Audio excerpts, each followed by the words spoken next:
an adoption agency. That's the first thing I always work at trying to clarify for people. We are an advocacy agency. Nonprofit adoption agencies don't have the resource to work to find families for their special needs kids. Typically, families want healthy infants, desirable children under the age of 2. Anything outside of that becomes really hard for agencies to place. So we work with affiliate agencies. They submit children to us that they're having a hard time placing, and we do the hard work. We begin to scour, looking for families that are qualified. There is a family for every child. I know it. We just have to find the family. And sometimes the financial piece of it becomes the burden part for families. And if we can grant the child by putting money against them first and then advocating for them, we build that bridge for families that have had the dream of adoption and have not been able to afford the upfront costs of $20,000 to $30,000 for children. We knew when we were dating that we would probably build our family through adoption.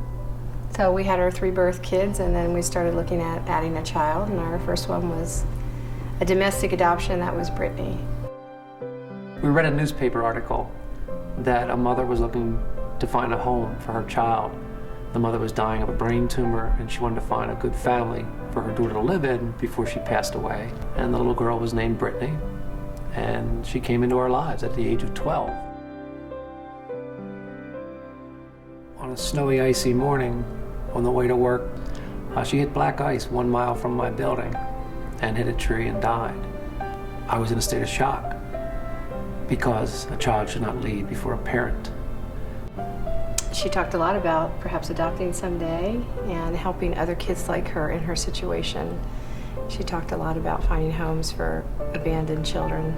And we kept thinking about the words she kept saying and how could we carry on her vision, her dreams. So we started the foundation, and upon her death, it actually created life, and it saved children's lives. And what a better way to memorialize our daughter than to have more children saved through this fund.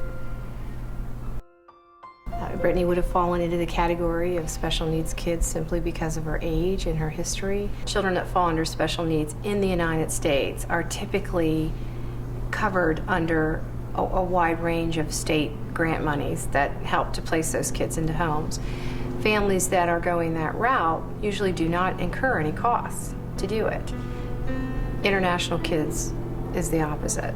These children need families every bit as much as the kids here in the U.S. We certainly encourage people to go domestic if that's where their heart lies, but that's why we work international. The funds aren't there.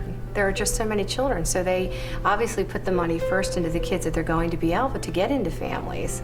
And the kids that they're going to have to warehouse is a completely different story. They just don't have the money.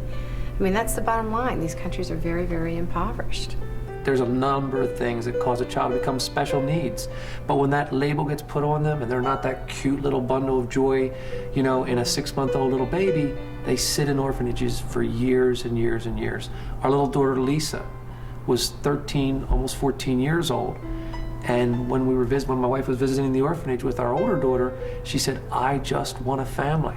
The next thing I know, my older daughter calls me up and says, "Dad, we have to adopt her. She wants a family. She's been in an orphanage over 7 years." And I said, "Well, if you want to do it, let's do it." And we did, and now she's with our family, and it's awesome. It's awesome. When you come to the orphanage, they don't care what color your eyes are. They don't care if you're fat or you're thin, or they just want a family. They want someone to say, "You count."